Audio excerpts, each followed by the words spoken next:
Leila Guerriero es una periodista argentina y su libro Plano Americano muestra de manera fehaciente que el periodismo puede ser también una de las bellas artes y producir obras de alta valía sin renunciar para nada a su obligación primordial, que es informar. ¿Qué sentiste, Leila, cuando leíste este comentario de Mario Vargas Llosa? Bueno, la verdad es que fue como un sofocón, digamos, porque yo no conocía a Mario más que como lectora. Y me leyó toda la columna por teléfono y a medida que iba leyendo yo iba cayendo en un estado de incredulidad. Como si fuera una broma, casi. Bueno, no, la verdad es que no, porque nunca lo tomé como, o sea, no estaba en mi cabeza la posibilidad de que me estuvieran jugando una broma. No todo periodismo es un arte, digamos, porque tampoco es la finalidad esa, pero creo que cierto tipo de periodismo yo lo pienso y lo siento como un género literario, ¿no? Como decía también Tomás Eloy Martínez. Sí, yo coincido con eso. No siempre tengo una actitud de reverencia ante esa obra, previa a hacer los perfiles, ¿no? Después, por supuesto, a la hora de entrevistar a la gente, yo me olvido de cualquier actitud de reverencia porque esa no es la manera de hacer periodismo. Eso es periodismo de fan o periodismo de camiseta, que es un horror. Creo que me atraen mucho las personas con muchas facetas, contradictorias, con vidas complejas, con preguntas en torno a esas vidas que no están contestadas. Yo, por ejemplo, por poner un ejemplo, uno de los perfiles que incluye el libro que ahora publicó Anagrama es el perfil de Nicanor Parra. Nicanor Parra, a los 70 y algo de años, o 80 y algo de años, se retiró de la vida en Santiago, del mundo. Nunca estuvo tan inmerso, pero como digo, hizo una especie como de tarea de retirada hacia un pueblo pequeño que se llama Las Cruces, en un momento de la vida en el que la mayoría de los escritores consagrados buscan lo contrario, digamos, ¿no? Más notoriedad, ponerse en el centro de la cuestión. Bueno, a mí esa es una pregunta que me puede mover a tratar de entender la vida y la obra de una persona. ¿Por qué este hombre, teniéndolo todo, hace este movimiento de retracción, aparentemente, y se retira a vivir a Las Cruces, ¿no? Que era un pueblo balneario muy, ni siquiera demasiado notorio, de clase media o media baja de la costa chilena? Entonces, siempre en torno a esta gente yo encuentro preguntas que yo me hago y son como curiosidades no saciadas. Una cosa que yo percibo leyendo las crónicas de Plano Americano es justamente esto que acabas de decir, que se rompe esta tradición del periodismo, que son estas preguntas: quién, cómo, cuándo y dónde. Que las preguntas que pretendes resolver no son esas, quizá también esas, pero las más importantes quizás se asemejen más a las preguntas de la literatura. Sí, suponiendo que uno sepa cuáles son esas preguntas de la literatura, ¿no? Yo creo, mira, creo que a mí creo que todas las preguntas clásicas del periodismo, qué, cómo, cuándo, dónde, etcétera, tienen que estar respondidas en un texto de esta clase. Pero me parece que lo que yo intento es hacer foco en la pregunta más difícil de contestar de todas, que es ¿por qué? O sea, ¿por qué esta persona es como es? Que es una pregunta bastante imposible de contestar. Uno ni siquiera puede responderla referida a uno mismo.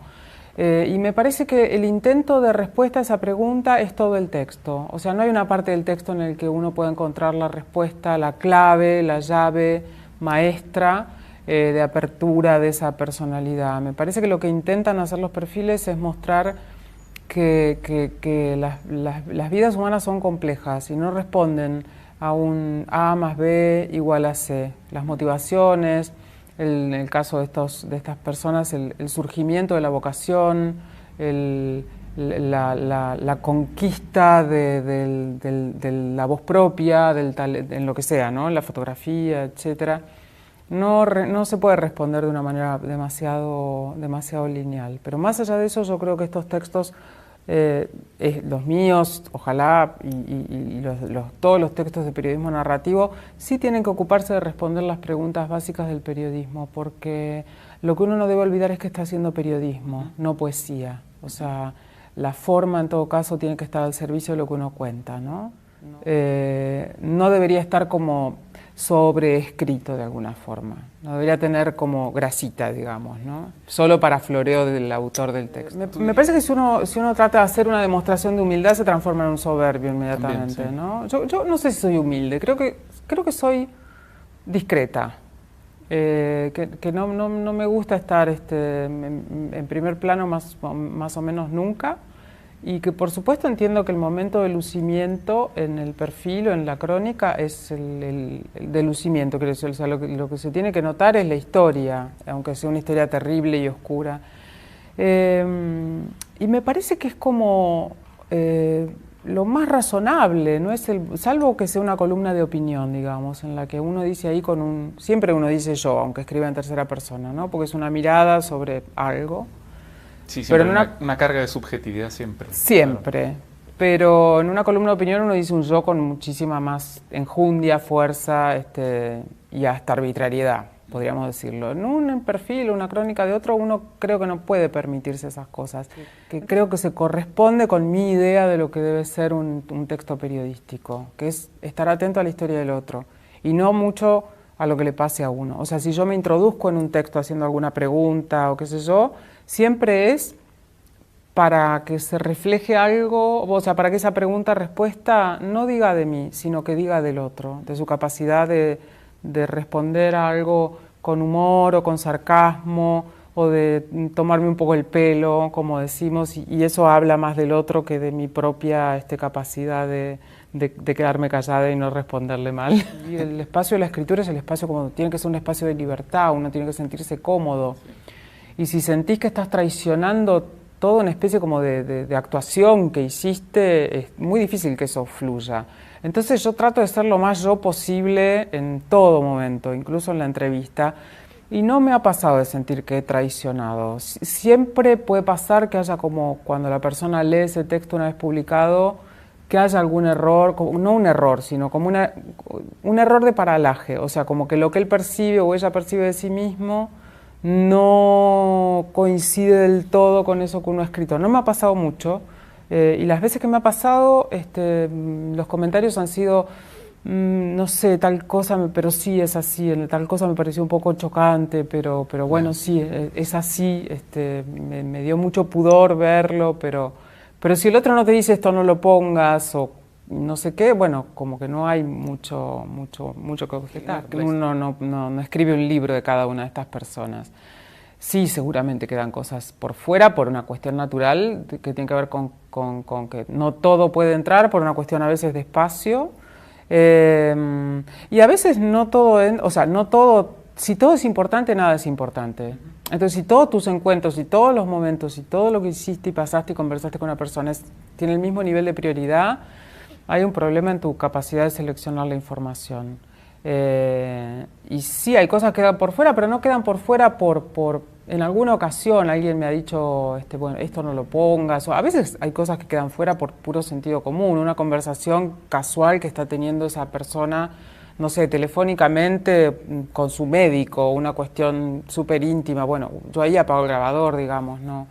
Y si no lo he apagado, lo apago simbólicamente, aunque no me digan, digo, yo no quiero exponer una cuestión. Claro, dentro del marco de trabajo de un periodista tiene que haber un mínimo nivel ético, ¿verdad? Sí, yo diría, sí, lo de la ética, sí, yo tampoco soy un mago de eso, qué sé Sí. yo, pero sí de sentido común. Claro. Si vos estás viendo que hay alguien que está teniendo una conversación, qué sé yo, con su hijo, con su mujer, que no parece, o apagaste el grabador y pasó algo que te das cuenta que no, creo que es una cuestión de sentido común. Me pasa poco igual, pues yo soy como una máquina de mirar y medio como que el pacto que hago con la gente es que todo lo que yo esté viendo puede potencialmente ir a parar al perfil o a la crónica, pero sí, por supuesto, selecciono lo que coloco en función siempre de beneficiar la historia, ¿no? de que aporte algo a la historia. Si hay un momento que es muy llamativo y por algún motivo eso no encaja de ninguna manera en el texto que yo estoy construyendo, no tengo ningún problema en descartarlo. Yo la verdad es que me sentiría muy insegura si no... creo que también el método tiene que ver un poco con una serie de habilidades que uno puede tener, sumado a una serie de inhabilidades. Yo necesito tener mucho material para sentirme segura y no sentir que escribo arbitrariamente sobre una persona. Por eso veo muchas veces a la gente, o sea, y cada vez cuanto más avanzo en el oficio, te diría que se pone peor en términos de que cada vez... Dudas más. Dudo más, claro. y me parece que eso está bien. Pero a mí se me ocurre que la gente, por lo menos la gente que a mí me gusta, cuya escritura me gusta y admiro de no ficción, me parece que toda esa gente no debe trabajar de manera... Quizás algunos empiezan a escribir con una protoidea mientras están todavía haciendo el reporteo, otros a la hora de escribir plantan el final antes de poner el principio. Digo, cambian esas cosas, pero me parece que esas tres tareas, sobre todo la parte del reporteo a fondo, me parece que los buenos periodistas, yo tengo la sensación de que es más o menos común entre los buenos periodistas, claro a que sí. todos. Sí, qué sé yo, mira, hasta para escribir una columna pequeñita a veces, bueno, por supuesto hago lo que se puede llamar una investigación de escritorio, ¿no? Digo, si tengo que escribir sobre, no sé, Nicaragua o lo que fuere, me junto con una buena cantidad de material, pero a veces incluso he levantado 3, 4 teléfonos y preguntado y pedido opinión y qué sé yo, con lo cual me parece que no hay como excusa de largo o de corto o de rápido para decir no hago nada de investigación y escribo con el jugo de mi cerebro, porque puede ser un jugo muy engañoso. Bueno, hay una superstición de la rapidez y en el periodismo en particular me parece que hay que volver a pensar de nuevo en lo que estamos haciendo, por qué lo hacíamos, qué queremos hacer con eso y poner en primer plano la calidad antes que la superstición de la velocidad. Y me parece que el periodismo de largo aliento nunca fue un género supermasivo y que en todo caso enfrenta ahora más o menos los mismos problemas que enfrentaba hace 15 o 20 años, con ciertas ventajas. Ahora hay lugares donde se puede publicar. Las revistas que publican el periodismo de largo aliento son más o menos las mismas siempre, digamos, no hay una especie de florecimiento, pero sí hay nuevos emprendimientos en la web en este sentido. Y sí hay un lugar en las casas editoriales, me refiero a las casas editoriales de libros, ¿no? Hay editoriales que están completamente dedicadas a la no ficción, como Libros del Cao acá en España. Creo que para empezar hay toda una generación de periodistas que no ven, incluso la generación de Alexievich, digamos, me parece que hay toda una generación de periodistas, no necesariamente jovencísimos, sino de edad mediana para arriba, que se han dedicado a hacer exclusivamente no ficción y no han pensado en que la validación de su obra tenía que pasar sí o sí por la escritura de una novela o de cuentos en algún momento. No, es que no es una tentación, es una vocación, uno la tiene o no la tiene. Yo empecé escribiendo ficción, como creo que más o menos todo el mundo que quiere escribir empieza, no empezás haciendo un perfil de tu abuela, empezás haciendo una novelita, un cuentito. Pero después perdí esa pulsión, digamos, no. La imaginación la tengo puesta al servicio de los recursos narrativos y del reporteo y todo eso, pero no del invento, que es lo que hace un muy buen autor de ficción, digamos, tiene un mundo de imaginación. Se ve que no tengo imaginación para eso. Pero sí me parece que hay no sé, si pienso en un autor como Gay Talés, por ejemplo, él solo escribe no ficción. Podrá gustarte más, menos, ser más o menos criticado, pero eso es él. Y no ha sentido nunca la necesidad de validarse como autor, y es un gran nombre, nunca ha sentido la necesidad de validarse en el terreno de la ficción. Hay grandes periodistas que lo hacen asquerosamente bien en los dos planos, como el mismo Tom Wolfe, como Martín Caparrós, como Juan Villoro, como Joan Didion, que es muy buena escribiendo novelas y muy buena... Joyce Carol Oates. Joyce Carol Oates. Entonces, claro, pero hay gente que se ha dedicado solo, y a mí me parece que esa idea de que el periodismo, primero que hay muy buenos periodistas que pueden hacer también muy buena ficción y comparten ese mundo y lo hacen estupendamente bien.